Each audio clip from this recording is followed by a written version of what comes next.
নীল আকাশ আজ লাল হইল,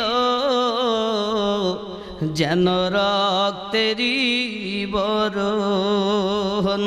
ইমাম হুসাইন শহীদ হলেন, নানাজির উম্মতের কারণ। কাদের জন্য হুসাইন পাক শহীদ হয়েছেন? কাদের জন্য? আমাদের। কাদের জন্য? আমাদের জন্য।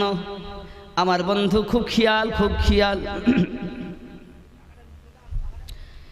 নীল আকাশ আজ লাল হইল,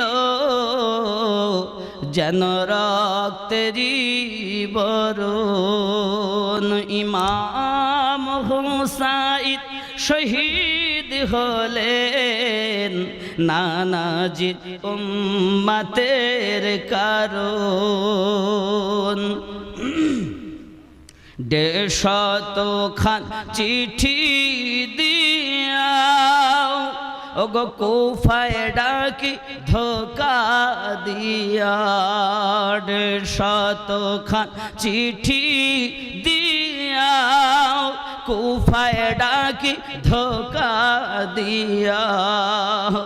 তারাই শেষ শহীদ করে, তারাই শেষ শহীদ করে এ কুফির কুচরণ।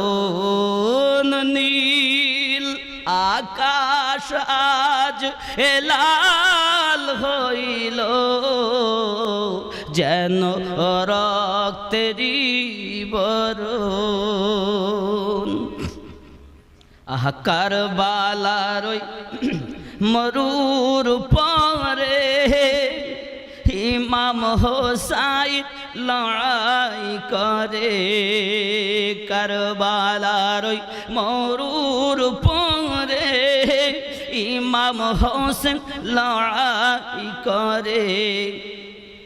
3 দিন ধরে না দেয় পানি, 3 দিন ধরে না দেয় পানি, এজিদের বদ কারণ। নীল আকাশ আজ লাল হইল,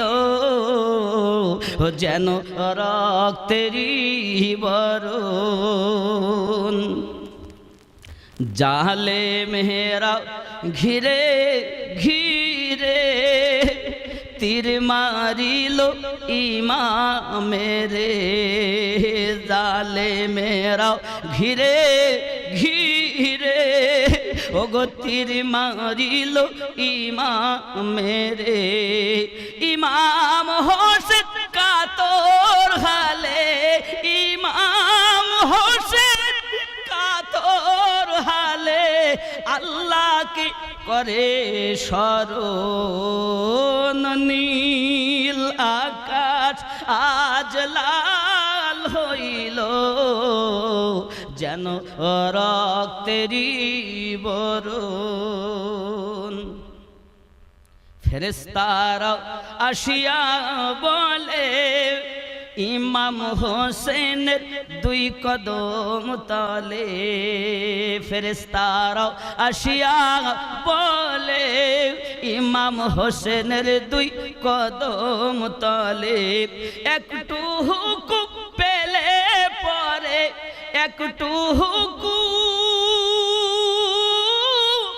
পেলে পরে ধুনিব তুলার মতো। কিসের মতো?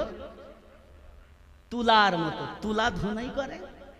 একটু হুকুম পেলে পরে ওগো ধুনিব তুলার মতো।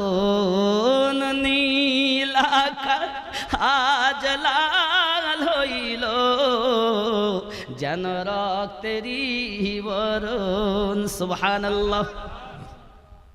কারবালার ওই মরুর বালি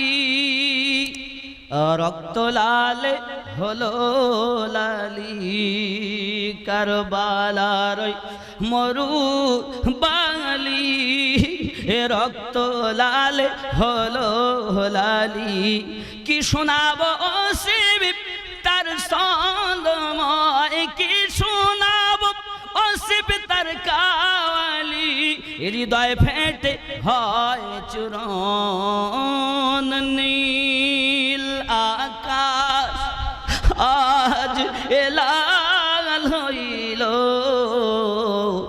যেন রক্তেরই বরণ আল্লাহুম্মা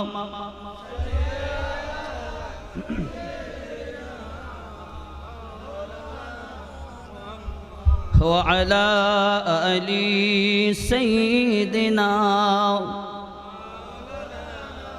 আমার বন্ধু সোনা মানিকেরা মাথায় টুপি দি হাতে হীরার তলোয়ার খানা নিয়ে হোসাইন পাকের বুকের উপরে বসে গেছে সঙ্গে সঙ্গে হীরা তলোয়ারটা চালাচ্ছে বাবা গলা নরম কাটতে পারে না রেগে যায় সীমার তলোয়ারটা দূরে ছুঁড়ে ফেলে দিয়েছে ওই তলোয়ারটা একটা পাথরের উপরে লেগেছে বাবা তলোয়ারটা 7 ভাগে ভাগ হয়ে গেছে সীমার তলোয়ারটা নিয়ে এসেছি এসে আপনার আবার গলায় চালাতে লেগেছে ই বন্ধুরাও ইমাম হোসেনে পাক বলে সীমার এটা কোন সময় আমাকে একটু বল সীমার বলে এটা হলো জোহরের শুক্রবার মুহররমের 10 তারিখ ছিল হে যুবকেরা এটা এমন একটি দিন যে দিনে দুনিয়া সৃষ্টি হয়েছে আবার এই দুনিয়া ওই দিনেই ধ্বংস হবে এই দিনটা এমন একটি দিন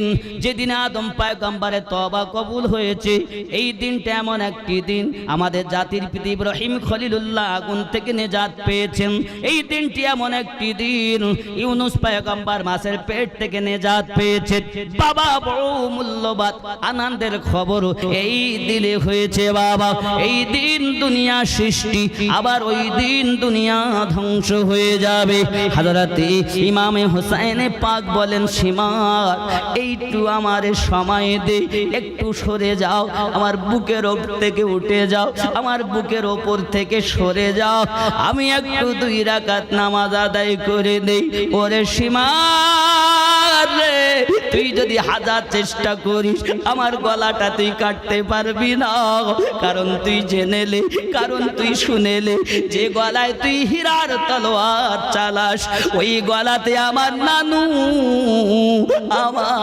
নানু বারবার চুমু দিয়েছে দুনিয়ায় এমন কোন খানজার তৈরি হয়নি দুনিয়ায় এমন কোন তলোয়ার তৈরি হয়নি যে আমি হোসাইনের এই গলা কাটতে পারে সীমার তুই উঠে যা উঠে গেলে আমি 2 রাকাত নামাজ আদায় করেলেই তোকে বলে দেব কোন জায়গা থেকে তলোয়ার চালালে আমি হোসাইনের গলাটা তুই কাটতে পারবি রে সীমার সরে যাও আল্লাহ আল্লাহ আল্লাহ আল্লাহ ও হুসাইনের পাগলেরা ও হুসাইনের মাস্তানারা ও হুসাইনের দিওয়ানারা তিনি এত বিপদের কালো এমন অবস্থার মাঝে জীবন যাওয়ার কালো নামাজ ভোলেন নাই আর আমরা হুসাইন পাকের মহাব্বতি বাবা আসর উপলক্ষে মুহররম উপলক্ষে জালসা দেব বাবা অনেক কিছু করব নামাজ পড়বো না এ তো মহাব্বতের পরিচয় বলে না রে বাবা তুমি মহাব্বত করো